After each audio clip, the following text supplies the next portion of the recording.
Assalamualaikum warahmatullahi wabarakatuh. Perkenalkan, nama saya Salsabila Khairul Talfa dengan NIM D1022086 dari kelas R003 Prodi Kehutanan.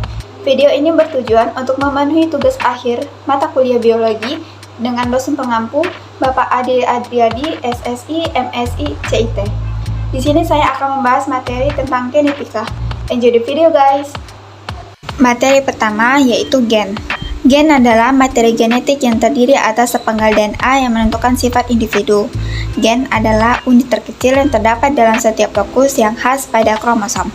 Gen terdiri atas sepenggal DNA yang menentukan sifat individu melalui pembentukan polipeptida.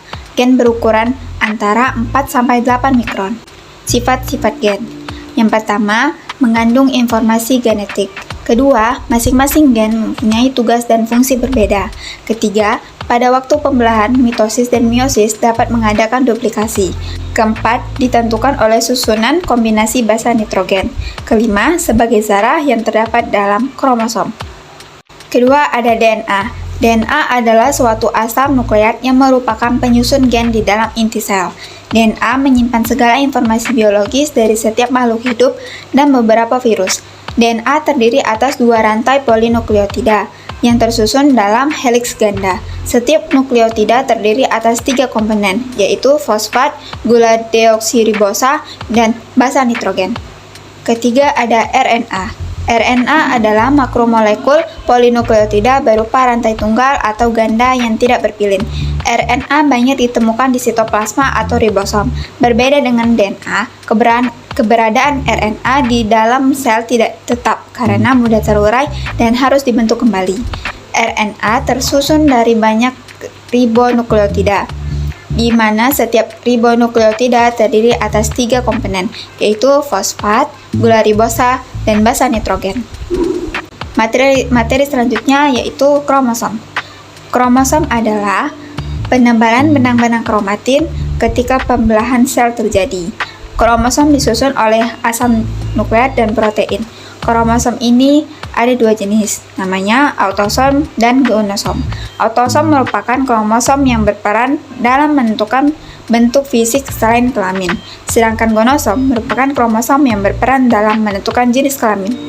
Berikut adalah jenis-jenis kromosom. Ada telosentrik, akrosentrik, submetasentrik, dan metasentrik. Yang pertama, telosentrik.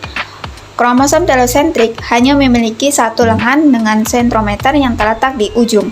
Kedua, metasentrik. Kromosom metasentrik memiliki 2 lengan sama panjang dengan sentrometer yang terletak di tengah. Ketiga, submetasentrik. Kromosom submetasentrik memiliki kedua lengan yang hampir sama panjang dengan sentrometer yang terletak hampir di tengah. Keempat, akrosentrik. Kromosom akrosentrik memiliki 2 lengan yang tidak sama panjang dengan sentrometer yang berada di dekat ujung bagian kromosomnya. Sebelum lanjut ke materi berikutnya, apakah kalian tahu siapa penemu pewarisan sifat? Penemu pewarisan sifat adalah Gregor Johann Mendel. Beliau juga disebut sebagai Bapak Genetika Modern. Gregor Mendel melakukan percobaan dengan kacang polong yang kemudian terbukti menjadi dasar ilmu genetika modern. Di pewarisan sifat terdapat hukum Mendel 1 dan hukum Mendel 2. Hukum Mendel 1 berbunyi, setiap alel dari gen yang sama akan berpisah atau bersegregasi secara bebas pada saat pembentukan gamet. Dan bunyi hukum Mendel kedua, yaitu setiap alel dari gen yang berbeda akan bergabung atau berasortasi secara acak pada saat pembentukan gamet. Materi berikutnya adalah persilangan monohibrid.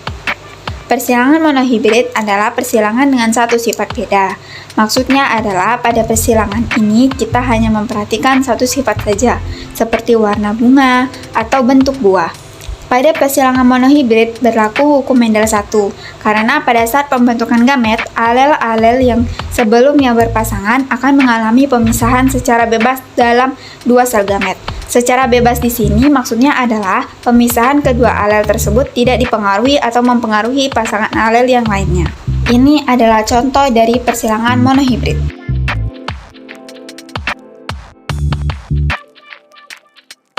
Berikutnya adalah persilangan dihibrid.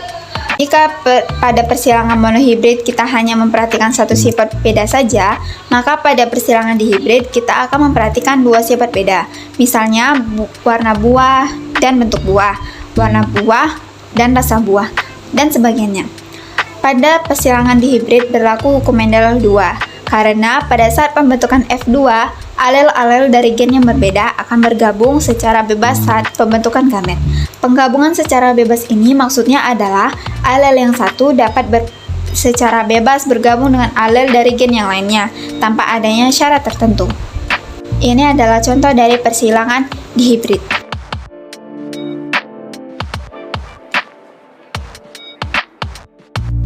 Sekian materi yang bisa saya sampaikan, kurang lebihnya saya mohon maaf.